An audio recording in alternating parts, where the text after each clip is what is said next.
Hello and welcome to ksgindia.com News Bulletin. Here are the important news updates and current issues relevant for prelims and mains. First headline of the day is 75th session of the UNGA.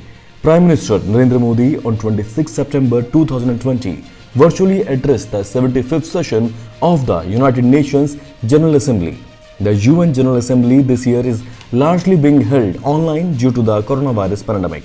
Majority of world leaders, including PM Modi, are delivering pre-recorded speeches at the summit in New York. This was Modi's third address at UNGA. This year, the theme of the 75th UNGA is COVID-19 related. The future we want, the United Nations we need. Reforming our collective commitments to multilateralism. Confronting the COVID-19 through effective multilateral action. Moving on to the next. Faceless income tax appeal system. The government on 25th September 2020 issued a notification operationalizing faceless income tax appeal system which seeks to honor honest taxpayers of the country and promote transparency in tax collection. Under faceless appeals, all income tax appeals will be finalized in a faceless manner under the faceless ecosystem, with the exception of appeals relating to serious frauds, major tax evasion, sensitive and search matters. International Tax and Black Money Act.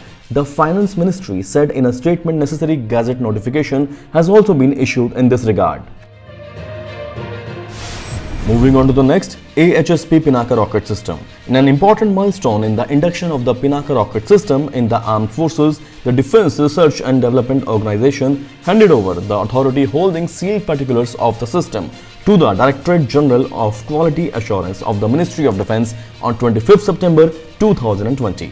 The handing over ceremony was held at Armament Research and Development Establishment, a DRDO facility in Pune. Moving on to the next, DST to expand WTP scheme. The Department of Science and Technology is planning to expand its Women Technology Park scheme to backward states, now home to displaced laborers due to the COVID-19 pandemic. The scheme is based on imparting skills suited to earning a better livelihood and providing access to complementary technologies to the migrant women workers who have lost their jobs in recent months. India-Denmark Inc. Pact on IPRs. India and Denmark on 26 September 2020 inked a Memorandum of Understanding to increase cooperation in the area of intellectual property rights by exchanging best practices and collaborating in training programs. The two sides will draw up a biennial work plan to implement the MOU, which will include detailed planning for carrying out cooperation activities, including scope of action. So ladies and gentlemen, that's it for today. For more details, please log on to ksgindia.com. On our website, you'll get organized daily updates in concise and exam-oriented way. Informative editorial of the day focusing on the current issues. Fortnightly gist of the important news and monthly digest of important current issues relevant for prelims and mains. Log on to ksgindia.com and join the new batches. Thank you.